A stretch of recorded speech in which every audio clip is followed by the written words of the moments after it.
Bienvenue. 2 mois chrono pour les élections législatives au Bénin. Plus aucun moment de répit pour les acteurs politiques au niveau des états-majors des formations politiques comme sur le terrain.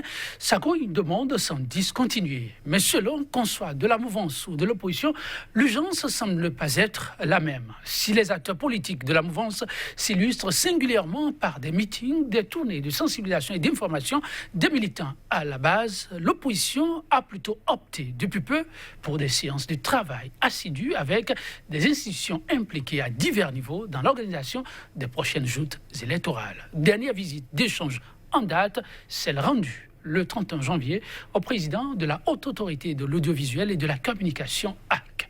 Tout ceci, à quelle fin possible, s'interroge plus d'un. Et c'est autour de cette interrogation que se fera cette émission 100% Bénin du jour. Ce sera autour du thème l'opposition béninoise au contact des institutions en charge des législatives d'avril. Simple formalité aux stratégies politiques. Tout de suite et maintenant, l'instant analyse. À ma gauche, il la nomme Marcel Zoumenou, journaliste, il est l'assistant du DP, le directeur de publication de la Nouvelle Tribune. Marcel Zoumenou, bonjour. Bonjour Joël. Merci de répondre à notre invitation. C'est moi. En face de lui, Josaphat Dabolino. L'homme n'est plus à présenter, il est journaliste, chroniqueur. Josaphat Dabolino, bonjour. Bonjour à vous Joël, bonjour chers téléspectateurs. Et merci pour la disponibilité. C'est toujours un plaisir. COS, l'EPI, Sénat, Cour constitutionnelle, ORTB, HAC, 5 structures à compétences diverses ciblent des acteurs politiques de l'opposition pour des échanges structurantes, mais aussi édifiantes au sujet du scrutin du 28 avril prochain. Tour à tour, ils sont allés, ces acteurs, au contact des premiers responsables des lieux avec des préoccupations relevant des prérogatives de chacun. Une démarche diversement appréciée. Avant d'apprécier chacune des étapes de la tournée, le regard du professionnel des médias, c'est ce que nous allons rapidement faire. Je me retourne d'abord vers vous, Marcel Zoumenou. Cette option, comment l'avez-vous appréciée à votre niveau, au niveau de la Nouvelle Tribune, le site qui continue de fonctionner, et le professionnel lui-même pris individuellement son regard? Bon, je suis resté un peu partagé, moi, personnellement. Okay. D'abord, dans un premier temps, je me suis dit, mais à quoi ça sert de faire cette balade, ces différentes balades? Et parce que si on était dans une situation normale, ce n'était pas nécessaire de faire ce genre de balade. Vous dites si on était dans une situation normale, oui. Donc il y a problème. Oui, continuez d'abord. C'est parce que ceux qui organisent cela ont l'impression que ces différentes institutions impliquées dans l'organisation de l'élection, des élections législatives, ne les rassure pas. Disons les choses aussi triviales que ça. Ces institutions devraient donner des gages d'assurance. Et j'ai l'impression qu'elles ne le donnent pas. Et je crois que ces balades, c'est le mot que j'ai trouvé pour qualifier, ces balades ont commencé par la Cour constitutionnelle, et vous savez que au niveau de la Cour constitutionnelle, il y a un gros débat sur un article du Code électoral, et les membres de l'opposition voulaient savoir sur chacune des structures. Donc je dis, on n'en avait pas besoin si on était dans une situation normale. C'est pourquoi, dans un premier temps, j'ai dit, ils n'en ont pas besoin. Pourquoi ils sont allés là-bas? Mais quand je regarde et je vois que sur des chantiers précédents, eux-mêmes ont été défaillants. Et je parle par exemple de l'appurement de la liste électorale. On n'a pas vu l'opposition aussi présente que celle-là. Et donc, après avoir laissé ces chantiers, je crois qu'ils ont compris que pour les autres chantiers, il faut qu'ils soient beaucoup plus proactifs. Parce que c'est juste psychologique, ça peut dissuader des intentions.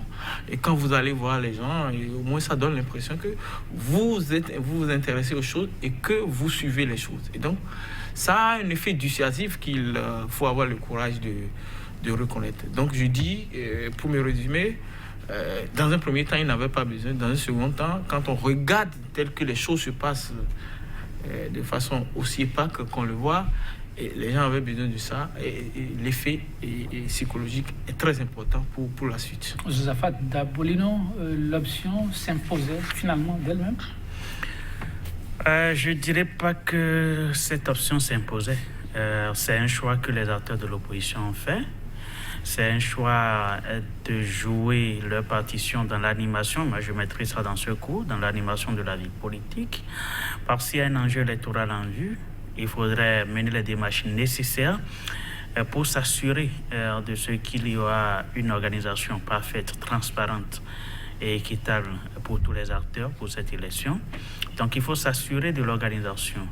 Vous savez que dans un passé récent, ce sont les organisations de la société civile qui s'occupent beaucoup plus de ces actions. Donc, à la veille des élections du genre, ce sont les acteurs de la société civile qui sillonnent dans ces institutions, qui rendent visite à ces acteurs pour s'enquérir des niveaux de préparatifs au niveau de chaque institution. Mais là, puisque nous avons une société civile aujourd'hui un peu plus muette, ils ont décidé de véritablement le faire. Je crois que ça entre dans la droite ligne pour véritablement assurer la veille citoyenne, en tout cas s'arroger ce privilège de la société civile pour aller constater. Donc c'est à leur avantage. Mais ils passent du temps, comme le disait tout à l'heure Marcel, une balade.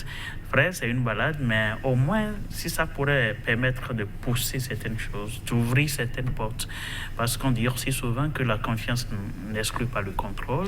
C'est vrai, même s'ils ont confiance en des institutions, en des hommes qui sont à la tête de ces institutions, ça n'exclut pas qu'il y ait des descentes du genre pour contrôler, pour voir éventuellement vous êtes à quel niveau. Est-ce que nous avons vraiment l'assurance de compétir dans l'équité, dans l'équilibre qu'il faut afin d'avoir les mêmes chances pour cette élection. En définitive, l'option valait la peine. Oui, je crois bien. Alors, la récente étape de cette visite, ça a été la haute autorité de l'audiovisuel et de la communication. Le président a ouvert grandement alors ses portes aux acteurs politiques de l'opposition et pendant plus d'une trentaine de minutes, ça a pu échanger. Sérieusement, alors, vous avez suivi? Non, c'est comme dans toutes les autres institutions. Et ils ont également eu à accueillir ces acteurs. C'est comme dans les autres institutions. À cette étape, justement. Oui, à cette étape, à la HAC, moi, je crois que les acteurs devraient commencer normalement leur tournée par la HAC. Parce que ce qui se passe d'abord, c'est ce que nous, journalistes, nous relayons sur les chaînes, sur les stations radio. Donc, ils devraient normalement commencer la tournée par là. Mais ils ont préféré finir par là. Et ce qui est heureux, c'est que la HAC les a accueillis. Le président a donné l'assurance qu'il faut, comme je le disais. C'est vrai qu'il y a des assurances, mais on attend la faisabilité, on attend la pratique, bien sûr, de la mise en place de ces actions. La HAC qui, désormais, doit quand même réguler les informations au niveau des médias. Et vous savez que cette même HAC, il y a quelques jours, déjà avait lancé, ou avait pris une décision, avait pris une décision pour quand même interpeller, pour quand même inviter les acteurs, les professionnels des médias à un traitement équitable de l'information, à ne pas confondre cette période d'agitation politique en griffe à la campagne électorale et de savoir comment traiter les informations. Donc il y avait une décision du genre venant de cette institution. Que les acteurs de l'opposition s'y rendent pour mieux s'enquérir, bien sûr, des préparatifs, des mesures, je crois qu'ils ont été servis. Ce qui est heureux également, c'est que ces acteurs non seulement étaient à la HAC pour voir comment ça se passe, les mesures prises, mais également avec des recommandations. Parce qu'ils ont fait des propositions. Et je crois qu'ils ont fait 3 propositions à cette institution pour dire, nous sommes des acteurs de l'opposition, nous voulons qu'à la fin, qu'il y ait ceci et cela. Je crois que dans les points, qu'il y ait assez équitable à tous les acteurs de l'opposition. Parce que vous n'êtes pas sans savoir aujourd'hui que quand on prend le service public, il y a une grande part qui est consacrée, bien sûr, aux actions des acteurs soutenant les actions du régime en place. Donc, ils ont souhaité, dans leurs recommandations, qu'il y ait un accès équitable, qu'il y ait libre accès également pour ces acteurs de l'opposition. Et d'autres recommandations, c'est qu'on arrive quand même à interpeller les journalistes, à avoir, pour ceux-là qui ne se seraient pas mis au pas, pour quand même se conformer à cette injonction, je dirais ça ainsi, de la haute autorité de l'audiovisuel de la communication, les interpeller pour qu'il y ait véritablement quelque chose de bon, profitable à tout le monde et que l'information soit traitée. Parce qu'ils ont aussi dénoncé le fait que quand l'opposition a des activités, et qu'on invite des journalistes, surtout de services publics, quand ils viennent sur les lieux, soit l'information est en quelque sorte déformée pour être servie au public, soit il n'y a pas de diffusion. Donc ils ont interpellé, ils ont invité la HAC à véritablement agir dans ce sens. Donc il y a de ces recommandations, ce qui prouve qu'en fait que la démarche valait vraiment la peine. Mais comme je l'ai dit, ils auraient dû commencer par la HAC, parce que tout part d'abord des médias et les autres institutions après. Tout part des médias, tout finit par les médias, oui, on peut le dire. Les griefs que cette classe dite de l'opposition a contre la presse, tous ces griefs ont été portés à l'attention du premier responsable de la structure qui non seulement dit avoir pris acte, s'est engagé dans une certaine fermeté à faire entendre raison aux professionnels des médias qui parfois sont vraiment indisciplinés et font à leur tête. Vous pensez que c'est un engagement de fin de mandat ou ça reste un langage purement technique? Oui, un langage à la fois technique et diplomatique. Et vous savez que le président de la HAC ne pouvait pas dire autre chose. Je crois qu'il a pu servir ce qui devait servir. Maintenant, c'est dans l'application des choses qu'on peut vraiment savoir si le président de la HAC était réellement sincère, était réellement franc avec eux. Parce qu'on a vu par le passé, le même président de la HAC, sur d'autres décisions, je ne vais pas les rappeler ici, où il a promis faire quelque chose, mais il n'a jamais rien fait. Et donc, moi, je voudrais le voir à l'œuvre. Je voudrais le voir à l'œuvre avant de croire. Parce que le travail qu'on demande à la HAC n'est pas si compliqué que ça. Et nous ne sommes pas à notre première élection au Bénin. On a fait plusieurs élections législatives. Je crois que c'est la 8e fois, si je ne me trompe pas. Et donc, on sait à peu près.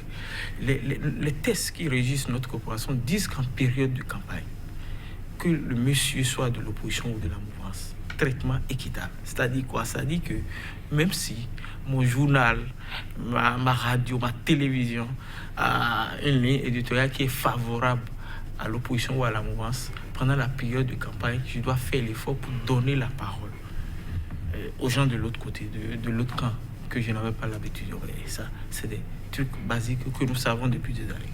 On demande simplement là de le rappeler aux confrères. Et avant, il y a quelques années, quand il y avait, à l'approche des élections, il y avait beaucoup de formations que la HAC organisait. À notre endroit, c'est le rédacteur en chef, après les journalistes, pour l'application des tests qui régissent la corporation. Et souvent même, la HAC sortait ce qu'elle appelait une sorte de déclaration, convention, j'ai oublié le mot, pour résumer ce qu'elle souhaite pour la période électorale. Souvent séquencé en deux parties, la période de la pré-campagne et la période des campagnes proprement dites. Et donc, c'est vrai que ce n'est pas encore trop tard pour la HAC de le faire, mais nous constatons cette année, principalement, qu'on assiste à une pré-campagne précoce qui a commencé près de 4 mois avant l'élection présidentielle. Ça, c'est extraordinaire. Et jusque-là, je ne sais pas si... Il y a eu tout un petit communiqué de la HAC. Finalement, oui. Enfin, il y a une petite décision. C'est parce que des acteurs de la société civile, des citoyens lambda, quelques médias même ont commencé par déplorer, quand on a commencé par voir même des députés porter des habits à l'effigie de leur bloc. Et donc, c'est après toutes ces réactions que la réaction de la HAC est venue, et c'est venu un peu tardivement, mais il faut souhaiter que la HAC reste debout pour jouer son rôle de gendarme dans la corporation, pour éviter que les dérapages au niveau de la presse n'amènent pas à d'autres dérapages qui puissent être préjudiciables à l'organisation dans les conditions pacifiques des élections. Oui, pour les élections... Maintenant, pour l'OATB, si je peux... Oui, vous pourriez y aller. La question, j'allais la poser. Je crois que autant on peut reprocher à la télévision nationale de ne pas jouer, à équilibrer un peu les choses. Mais autant je dis, quand nous voyons le problème, nous disons l'OATB, mais je voudrais rappeler que les responsables de l'OATB sont nommés par le ministre de la Communication. Et le ministre de la Communication répond directement du chef d'État. Pour être plus simple, les responsables des médias de service public sont nommés indirectement par le chef d'État, parce que le ministre est un collaborateur du chef d'État. Quand vous avez cette forme d'organisation, cette forme de management des médias de service public, je crois qu'il y a un travail à faire, des questions à se poser, mais un travail aussi à faire. Et les tests qui organisent cela comme ça, c'est des tests qui sont votés par les députés et sont restés. Je n'ai jamais entendu, parce que ce n'est pas la première fois que l'opposition déplore cela. Je me rappelle que à chaque fois qu'il y a élection, l'opposition déplore cela. Mais les opposants ont des députés à l'Assemblée. Je n'ai jamais entendu une fois un député de l'opposition faire une proposition de loi pour corriger cette forme de nomination des responsables. Parce qu'il est clair que dans l'administration, la notion de la hiérarchie est connue et la notion du respect au chef hiérarchique est connue. Et donc, si les responsables qui sont nommés par le ministre reçoivent des instructions qu'ils répercutent sur les journalistes, quel que soit ce qu'on va dire, les journalistes auront des difficultés à faire les choses dans le genre. Pour autant, le professionnalisme demande un minimum de sacrifice, un minimum de règles que nous connaissons. Nous savons qu'il y a ce qu'on appelle la démarche contradictoire. Vous ne pouvez pas publier des reportages qui attaquent quelqu'un sans avoir son point de vue. Nous savons ces éléments basiques et j'invite les confrères à tenir compte de ça. Oui, Joseph Dabolino, est-ce qu'aujourd'hui on peut dire que le RTV ne fait pas le minimum? Est-ce que ce qu'on demande actuellement, si ce n'est pas déjà le massif? Minimum, je ne sais pas parce que j'ai pris tout le temps de suivre un peu les éditions de journal télévisé de la chaîne du service public depuis près de un mois ou un mois et demi déjà. Le minimum, moi, je ne trouve pas encore. S'il y avait ce minimum, je crois que les opposants, les acteurs de l'opposition n'allaient pas se rendre à la direction générale de l'ORTB pour demander « nous existons aussi, faites en sorte qu'on existe toujours ». Parce que c'est le message fort adressé aux responsables de cet organe. Non, le minimum, moi, je ne trouve pas, sincèrement. Ce n'est pas parce qu'ils ne sont pas des professionnels, ce n'est pas parce qu'ils ne sont pas des compétents. Ils sont bien compétents, ils connaissent le boulot, ils connaissent le journalisme. Mais comme le disait tout à l'heure Marcel, ils sont... qui pose problème. Oui, justement, ils sont dans un cercle qui ne permet malheureusement pas à des gens de prouver leur professeur, de montrer qu'effectivement nous existons et que nous faisons le travail compte tenu des tests. Mais imaginez, ceux-là qui sont des opposants aujourd'hui sont qui? Il n'y a pas bien sûr les acteurs de l'Union sociale libérale, ce parti qui a été créé tout récemment. À part les acteurs de ce parti, les autres, ce sont des gens qui avaient dirigé le pays, ce même pays, pendant 10 ans. Et pendant 10 ans également, vous avez suivi l'opposition, l'autre camp qui était l'opposition, qui dénonçait. Vous avez vu les acteurs qui sont aujourd'hui au pouvoir en ce moment-là, envahir les rues, parler de tout, dire que ça ne va pas, on n'a pas accès à l'ORTB, on ne couvre pas nos activités. C'est-à-dire toujours les mêmes récriminations, les mêmes propos tenus hier, ce sont les mêmes propos que tiennent aujourd'hui les acteurs de l'opposition qui en ce moment étaient au pouvoir. Donc c'est la roue qui a tourné en fait. Ce qui veut dire qu'en fait... Il n'y a pas du nouveau dans ce qui vient d'être fait. On a vu un directeur responsable accueilli comme cela se doit, c'est vrai, mais il y avait un langage qui a compté. On l'a senti dans un franc-parler. Au-delà du franc-parler, c'est vrai, il faut attendre pour voir. Est-ce qu'on ne peut pas y croire? Vous permettez, mais ça me fait rire trop, cette affaire. La visite même, vous parlez de franc-parler, du directeur de l'ORTB. Oui, mais il a parlé. Mais est-ce que vous avez aussi connaissance qu'il n'y a aucune caméra de l'ORTB pour couvrir cet événement qui s'est déroulé au sein même de l'ORTB? Tout à fait. Eh bien, il n'y en a pas. Donc, ce qui veut dire qu'en fait, où est le franc-parler? Vous dire qu'il y a franc-parler, mais où est l'action? Vous êtes journaliste, Josaphat, vous n'oubliez pas qu'il y a beaucoup de contingences. Il peut y avoir des c'est un rendez-vous qui est pris, monsieur. Exceptionnelles où les caméras sont occupées. Et bon, il va falloir faire quand on dit service public, on parle de la télévision, l'ORTB TV, on parle de WB24, on parle de Atlantique FM, on parle de l'ORTB et radio. Mais il n'y a aucun journaliste de ces organes-là. Il y a même ABP. On peut dire même à la limite ABP peut couvrir. Mais il y en a, il n'y a pas de journalistes. Mais c'est une activité qui se déroule dans l'enceinte même de la maison mère de l'ORTB, avec les responsables. Mais tout au moins, on peut quand même dire, moi en tant que responsable, à mon temps, quand j'étais directeur général de l'ORTB, j'ai reçu tel acteur, au moins pour des archives, inviter un cadre pour dire, viens me couvrir ceci au moins, même si ce n'est pas à diffuser, je mets ça dans les archives pour dire, en telle date, nous avons reçu tel jour, au-delà du rapport qu'on va peut-être faire à qui, je ne sais pas, mais qu'on dise, au moins, nous avons des archives, des images de ceux-là qui nous ont rendu visite. Mais ils sont quand même des étrangers, ils sont quand même des invités. On a pris rendez-vous, l'audience leur a été accordée. Mais il n'y a aucune caméra. Mais moi, je m'attendais peut-être à 20h qu'il y a peut-être des miracles, peut-être dans la salle, il y a des caméras où on ne sait pas. Donc vous ne vous y attendez même pas. Mais il n'y en a pas eu. Mais l'ORTB, radio, n'en a même pas parlé. Atlantique FM, ABP, il n'y a même pas de dépêche là-dessus. Il y a BB24, il n'y a aucun élément. Sur l'ORTB Télévision, il n'y a aucun élément. Donc, ce qui veut dire que les acteurs de l'opposition devraient quand même commencer par s'interroger pour dire, nous nous sommes retrouvés dans les locaux d'un organe de service public. Mais finalement, il n'y a aucune caméra ici. Et il n'y a que la presse privée. Bon, la presse privée était là pour couvrir l'événement. Mais il n'y a que la presse privée pour couvrir notre événement. Mais ils devraient commencer par s'inquiéter. Mais quand ils sortent et que devant la presse privée même, la caméra de la presse privée, ils disent tout s'est bien passé, on s'est entendu, le directeur a pris l'engagement, mais ils ont oublié de dire que le directeur n'a pas envoyé un cadre pour couvrir notre événement. Mais c'est extrêmement grave. Pour moi, je crois qu'en fait, là je rejoins Marcel pour dire c'est une balade. Parce que vous venez dans les locaux, c'est tout comme si vous recevez des invités ici. Des gens qui viennent à Sika TV quand même, ou à Ideal Production pour dire nous sommes venus pour une préoccupation précise. Mais vous décidez de ne même pas couvrir l'événement alors qu'on vous tassait de si je vais faire une activité, je vous invite, vous ne venez pas. Je suis venu me plaindre à votre directeur maintenant pour voir si vous allez changer. Et le directeur dit nous prenons l'engagement de changer, mais il n'y a aucune caméra pour couvrir votre événement. Nous vous aimons, non, on ne peut pas couvrir. C'est paradoxal. Il faut considérer cela comme un manquement grave ou percevoir cela aussi comme une prise de responsabilité d'une hiérarchie qui ne voudrait pas s'auto-flageller. Bon, j'avoue que ça suscite de l'inquiétude. Ah bon? Oui, ça suscite de l'inquiétude parce que... À ce point?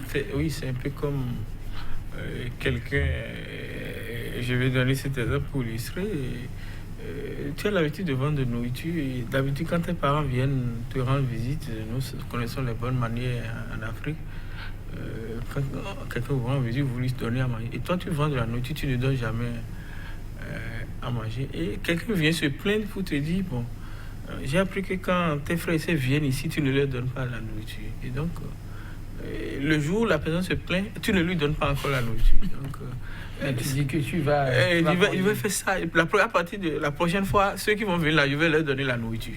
Alors que c'est celui-là qui a envoyé pour voir si tu vas changer. Donc c'est très difficile de croire que c'est un dialogue sincère, de croire que les choses vont changer. En tout cas, pour ceux-ci seuls, c'est difficile de croire. Et le seul gage que les responsables de l'ORTB, le DG en tête, pouvaient donner, c'est tout au moins de médiatiser ça. Joseph l'a dit, il y a la radio, au-delà même des caméras, ils ont 2 radios, à l'AFIA et l'ORTB. Ils ont 2 télévisions, il y a BB24, ORTB, et ils ont d'autres, il y a le site, il y a plein de choses là. Donc aucun d'eux n'a couvert relais, et ça pose vraiment un problème. Et les gens de l'opposition devraient commencer par se poser des questions sur la sincérité du débat qu'ils ont eu avec les responsables de l'ORTB. Oui, ici, à ce niveau, beaucoup s'interrogent sur la finalité, la portée au niveau de la Cour constitutionnelle. Non, mais vous permettez, avant la Cour constitutionnelle, parce que quand on parle de l'ORTB, ils étaient à la HAC hier, le 31, la fin du mois. Mais est-ce que l'ORTB était là pour couvrir? Est-ce que vous avez suivi l'élément? Peut-être on attend 13h ou 20h pour voir si éventuellement ça va passer. Mais... Vous ne croyez pas? Non, mais, mais ça va partir des signes. C'est le premier Justement, test. mais ça va partir des signes. Donc l'opposition devrait commencer par s'inquiéter pour dire, mais on a fait toutes ces démarches-là, pour quelle finalité finalement? Il faut s'interroger. à l'opposition d'être plus en éveil ou fait comment finalement? Si on dit que l'ORTB, à dire le service public, c'est des informations institutionnelles, en premier lieu. Mais vous faites le tour des institutions et que des gens ne couvrent même pas votre activité. Mais vous allez sur le terrain pour aller rencontrer les militants à la base. Vous pensez que ces gens-là vont venir couvrir vos événements à la base pour dire oui, nous avons vu les opposants aujourd'hui autour de leurs militants pour parler de ceci et de cela? Non, mais ce n'est pas évident. Ça ne rassure pas. Donc, il devrait quand même pas s'inquiéter pour dire il faudrait qu'on change de stratégie. Certainement, à tête de l'opposition, oui, aujourd'hui, nous avons des difficultés malgré les démarches. Je ne sais pas si depuis le jour où ils ont rendu visite, ils étaient dans les locaux de l'ORTB. Il y a quand même des émissions thématiques. Il y a des invités. Mais jusqu'à présent, il n'y a pas encore un invité de l'opposition, de ces acteurs de l'opposition. Donc, il devrait commencer par s'inquiéter pour dire, mais nous faisons toutes ces balades dans les institutions, on n'arrive même pas à couvrir, alors que nous exigeons à ce qu'il y ait couverture de nos activités. Mais si dans les institutions, il n'y a pas une couverture médiatique, et qu'on va descendre sur les terrains, on va aller au fin fond du Bénin, dans les régions les plus profondes, et on demande à l'ORTB, venez couvrir cet événement, ou le service public, nous voulons ceci, mais ils n'ont pas assez de chances d'avoir cette couverture médiatique au niveau de ce service public. En tout cas, je ne suis pas trop alarmiste, mais je doute fort bien de la sincérité, de cette sincérité du directeur général de l'ORTB, qui rassure. Et quand on voit les opposants également sortis de l'audience, ils disent oui, tout s'est bien passé. Mais tout s'est bien passé. Il y a tous ces couacs là. Avant de revenir à la question que j'allais poser, mais Marcel, qu'il insiste sur la question, est-ce qu'il ne faut pas se dire, mais il y a quand même un deadline qui pointe à l'horizon et il va falloir attendre cette période de campagne électorale proprement dite pour mieux apprécier ce qui se fera. Ou déjà, il faut voir plus loin. Et plus loin, cela supposera quoi dans le cas d'espèce? Non, je crois qu'il ne faut pas attendre que la campagne commence avant de prendre cette décision. Je crois que l'opposition, au-delà de tout, a la possibilité de faire respecter les tests en la matière. En faisant? Oui, en saisissant des huissiers ou en saisissant des choses-là pour contraindre les organes à respecter ce que les tests disent. Nous-mêmes, nous avons droit, au moins pour la période de campagne, nous avons droit à l'antenne au même titre que les autres. Il y a des institutions qui peuvent saisir. Juste que Marcel ne pose pas encore en campagne électorale. Donc, oui, l'avantage d'anticipation. Oui, mais l'avantage aujourd'hui, peut-être pour aller directement, l'avantage aujourd'hui, c'est que ces acteurs qui sont avec le pouvoir, ils ont leur élément qui passe. Soit ils sont avec leurs militants, soit ils sont en atelier, peut-être ceci, ou en meeting. Mais malheureusement, ça permet de formater en quelque sorte l'esprit de citoyen électeur. Elle dit, à chaque fois quand on vous reflète la même image, vous finissez par adopter cette image. Et c'est ce qui se passe. Du coup, depuis un certain temps, quand il n'y a pas encore l'image de l'opposition dans les médias, quand il n'y a pas encore cette campagne médiatique avec les acteurs de l'opposition, ça ne peut pas rassurer. Donc aujourd'hui, peut-être, ils ont plus d'avantages parce qu'ils disent, nous soutenons les actions, on met en avant la vulgarisation du programme d'action du gouvernement, ce qu'on a conçu depuis décembre 2016, ce qui est en train d'être réalisé. On met en avant les réalisations. Bon, c'est toujours comme ça, pour le pouvoir et l'opposition, c'est toujours un déséquilibre en matière de communication au niveau.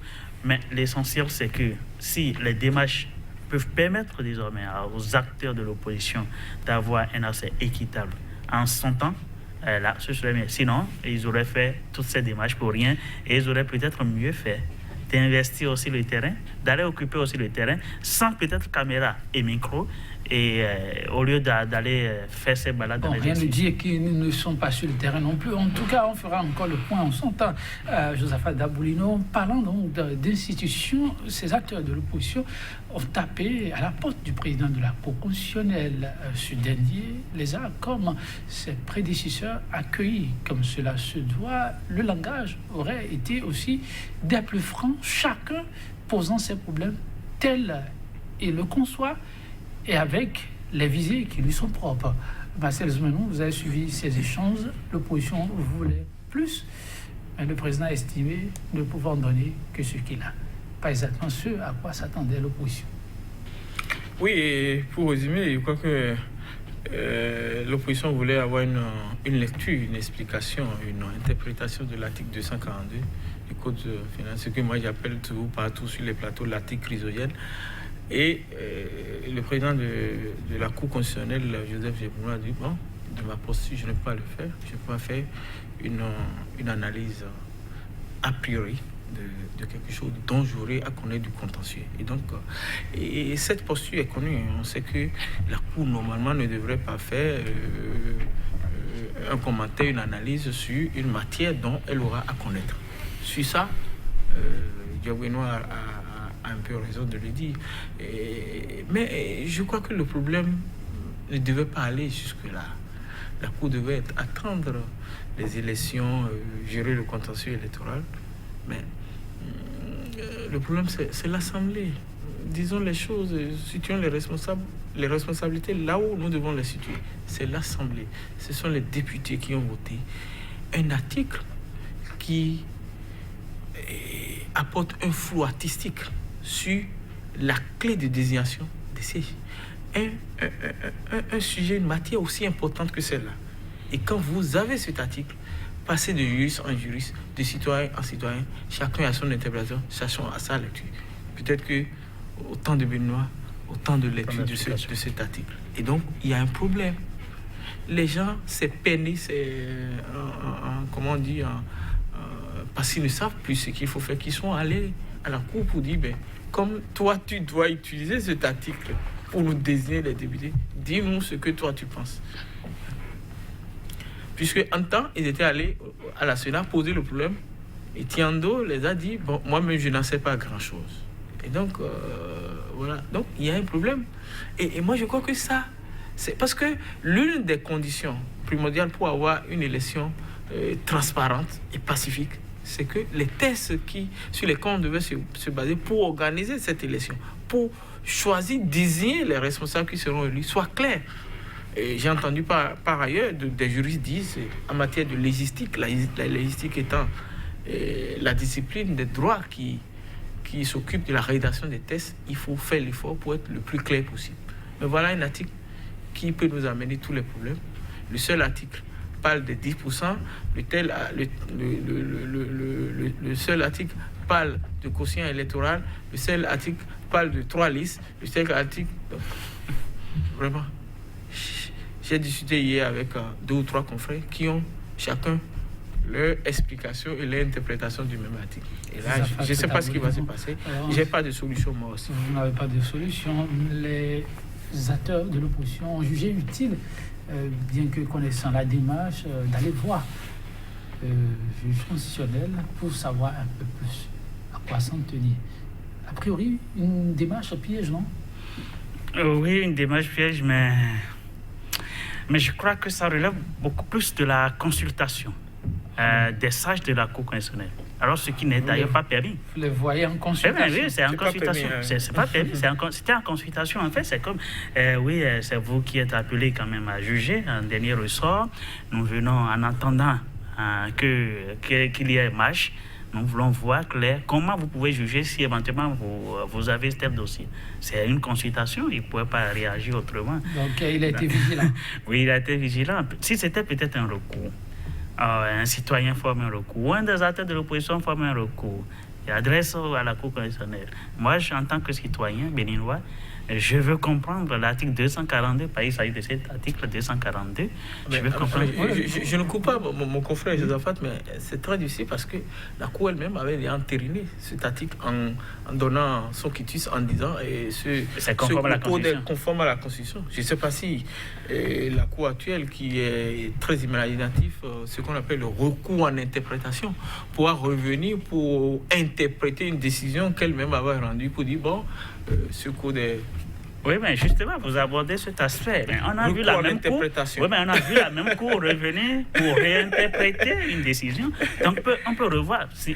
Quand il n'y a jamais un sans deux, donc on peut encore revoir avec un autre recours. La même cour dit, oui, nous réinterprétons cet article 242 pour vous, parce que vous êtes citoyen, vous voulez connaître davantage. Non, mais c'est un peu compliqué. Parce que les acteurs eux-mêmes, ils ont fait les calculs, comme le disait Marcel. Vous interpellez des acteurs, des praticiens, des sachants même de la chose. Ils vous donnent des explications. Vous voyez les acteurs, ceux-mêmes-là qui ont voté la loi, ils vous donnent d'autres explications. Les citoyens, vous interpellez. Dès que les interprétations, ça varie de X à Y. Mais le problème, c'est où? Le problème, c'est au niveau des députés.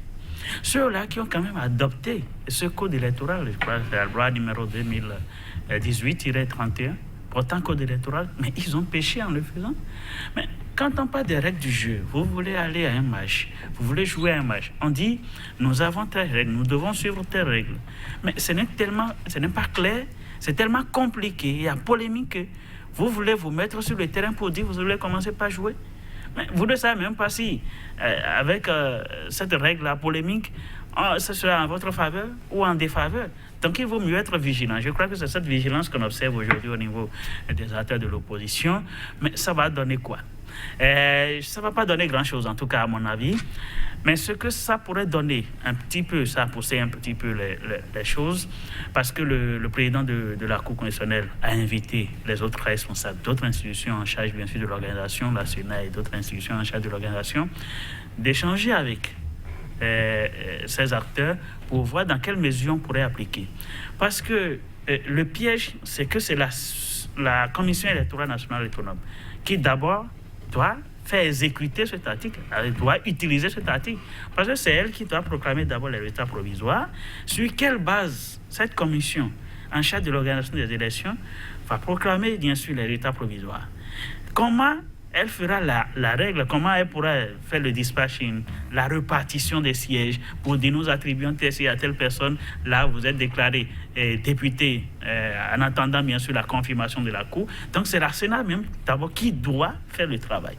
Mais c'est quand je dis je suis dans une circonscription, Ins est dans une circonscription, Y est dans une circonscription également, et que finalement on déclare Ins gagnant, alors qu'en fait que dans ma circonscription, Y a plus de voix dans la circonscription que Ins, et que finalement c'est Ins qui a été choisi. Je fais le recours. Et c'est de là que la Cour intervient désormais. Donc c'est de là que la Cour dit, oui, compte tenu de cet article, nous attribuons le siège à telle personne ou à telle personne. Mais c'est la Sénat qui doit d'abord le faire. Vous avez dit, les acteurs de l'opposition étaient partis en consultation. Et moi, je reste sur ma position, c'est qu'on peut toutefois avoir un autre recours, et la même Cour va réinterpréter. Et j'ai lu dans la presse ce matin qu'il faut un séminaire d'explication et d'impréation du code électoral. Est-ce que c'est possible? Parce qu'on a vu, il y a eu des séminaires avant l'adoption de ce code. Parce que ça portait déjà même à polémique. Il y a eu le séminaire de Grand Popo, je crois, et puis de Cotonou, mais avant l'adoption. Mais quand on a fini, aujourd'hui, nous sommes toujours dans la phase à polémique. Est-ce que c'est encore utile, nécessaire, comme l'écrivent certains journalistes, qu'il y ait un autre séminaire pour expliquer à tout le monde? Mais je crois que le travail doit se faire au niveau des institutions, au niveau de la Sénat d'abord, au niveau de la Cour constitutionnelle. Je crois que la Cour constitutionnelle a déjà une idée claire de ce qui va se passer. Maintenant, comment l'appliquer en ce temps? La Cour reste là, elle attend d'abord qu'il y ait des recours, des contentieux électoraux pour dire maintenant nous statuons sur tel recours et nous donnons tel résultat. Sinon la Sénat ne fera que ce qui est avec ce qui est là. Un séminaire entre institutions pour se comprendre sur l'énigme que cache ce fameux article, sans que les acteurs appelés à compétir ne sachent pas vraiment à quelle sauce ils seront mangés, comme on dit. Ça garantit vraiment la quiétude? Non, ça ne garantit pas la quiétude. Quand vous allez à une élection, je le disais tout à l'heure, l'une des conditions qu'une élection va se dérouler de façon transparente, c'est que les tests puissent le permettre, les tests puissent donner cette garantie. Et là, on est en face d'un article qui pose problème. Mais en dehors de ça, il y a d'autres problèmes. Il y a le problème du quitus fiscal, et sur lequel peut-être qu'on va allons-y, le temps est presque complètement parti. Ils y étaient, et qui ajoute d'autres soucis aux hommes politiques qui veulent souscrire, qui veulent être candidats. Parce que moi, j'ai pas compris comment la direction générale des impôts peut poser une acte aussi désinvolte. Où se trouve la désinvolture? C'est-à-dire, non, mais vous êtes impliqué, vous devez donner un papier qui entre dans les pièces constituées du dossier de candidature pour les élections législatives. Et je rappelle que c'est pour désigner des représentants du peuple. Et vous vous contentez d'un communiqué banal que vous envoyez. Et ce que les gens ont constaté, moi-même j'ai fait l'expérience, vous allez et rien ne fonctionne. Les plateformes sur lesquelles on doit aller, ça ne fonctionne pas, et ne dit rien. Moi, je crois que pour une direction qui doit faire un travail aussi, et qui doit faire un travail aussi sérieux pour rassurer, c'est d'organiser un séminaire ou bien de se rapprocher des partis ou bien pour faire des formations, mais sensibiliser pour dire voilà ce que je au point où à un certain moment des gens me l'ont dit, j'ai fini par croire que En réalité, on a balancé cette information pour dire allez sur les plateformes. Mais en réalité, il y a deux régimes. Il y a un autre régime pour des privilégiés où ils peuvent aller là-bas et se faire délivrer. Et pour les gens qui n'ont pas des accointances ou bien ne sont pas entre griffes du bon côté, eux, ils iront sur les forums pour aller perdre le temps. Je trouve que la direction générale des impôts doit prendre plus au sérieux ça. Ce que nous voyons là, c'est pas du tout sérieux. Parce qu'après tout, les gens vont payer. Et parce que pour avoir le quitus fiscal, je rappelle qu'on a dit que il faut avoir payé les 3 dernières années. Ça veut dire qu'il y a de l'argent à gagner. Donc oui, Joseph Dabolino, l'opposition est allée également taper à cette porte-là. Et l'issue, on l'a suivi. C'était heureux de l'avoir effectué. Oui, ça c'est heureux parce qu'ils ont eu gain de cause. Je ne dirais pas gain de cause, mais ils ont eu une petite satisfaction. En même temps, c'est séance tenante même, parce que vous savez que déjà, ça devait prendre fin le 31. Mais finalement, on a prolongé le délai jusqu'au dépôt des dossiers au niveau de la Sénat. Donc, c'est déjà heureux parce que s'ils n'avaient peut-être pas fait ces démarches, on va dire c'est déjà fini, alors que la plateforme ne marche pas. C'est vrai que les techniciens travaillent sur la plateforme. Quand j'ai suivi le compte rendu avec les acteurs de l'opposition au niveau de la direction générale des impôts, ils ont dit qu'on a mis sur la plateforme les meilleurs techniciens de la maison qui travaillent pour quand même rendre accessible à tout le monde. C'est vrai qu'il y a des quoi, par exemple, vous savez, il faut des centaines de personnes à la même heure pratiquement, au même instant, sur la même plateforme pour la même demande. Donc, il peut y avoir des clics, mais ils peuvent quand même l'arranger. Vivement que tout se passe bien. Sinon, si ça continue comme ça, on risque de voir des gens qui ont quand même envie de représenter leur peuple au niveau du Parlement, mais compte tenu de ça, ça n'arrive pas. Et ce qui est également heureux dans cette visite au niveau de la DGI, c'est qu'on en sait un peu plus sur le quitus fiscal. On a dit les 3 dernières années. Mais en principe, c'est si on vous a rappelé votre fisc à un moment donné pendant ces 3 périodes, c'est-à-dire on vous fait le rappel, vous payez. Donc, que ce soit de 2008 ou 2010, si on vous a fait rappel dans la période de 2016 à 2019, c'est que on cumule tout et vous payez. Alors qu'au départ, on ne savait pas ça. Manifestement, tout ceci profite à toute la classe politique. Oui, mais ça profite à tout le monde, que ce soit les opposants, que ce soit les acteurs de la mouvance présidentielle. Mais malheureusement, vous savez qu'en fait, si vous êtes avec le pouvoir, il y a ce privilège dont vous bénéficiez plus que les autres. Donc ça, c'est naturel, c'est dans tous les pays d'ailleurs. Mais ça devrait préoccuper tout le monde. C'est pour ça que je suis d'accord avec Marcel qui demandait si on peut avoir un séminaire entre les institutions. Au-delà de ce que la Cour constitutionnelle a fait pour quand même parler de l'article 242, qu'il y ait ce séminaire avec les acteurs de séminaire, ça va être pour l'expliquer. Que vous allez conclure ? Oui, justement, et en fait, inviter aussi les acteurs politiques des deux bords ou des différents bords politiques pour leur expliquer. Vous allez à cette compétition, mais voici les armes, voici les règles. Merci à vous, Joseph Dabolino. Oui, en quelques secondes, Marcel Zoumenou. Quelques secondes.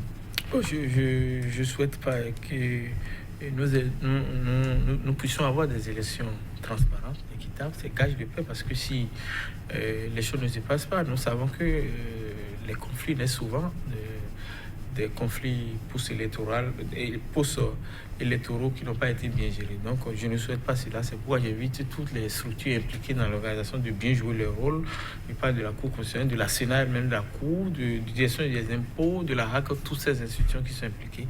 Nous les invitons à prendre leurs responsabilités pour qu'il y ait des élections vraiment satisfaisantes. Un souhait partagé. Merci à vous, Marcel Zoumenou. Joseph Dabolino, merci également. Et un clin d'œil au réalisateur du jour, juste Don Issou. Mesdames, Messieurs, merci pour la présence continue et permanente. Demain, c'est un autre jour, pas si loin mais si proche. On se retrouvera pour aborder d'autres sujets brûlants de l'actualité. Jean-Jacques Rousseau pour vous fausser compagnie. Quand un peuple, dit-il, ne défend plus ses libertés et ses droits, il devient mûr, très mûr pour l'esclavage. Et il ne faut jamais s'en plaindre. Merci de nous avoir suivis.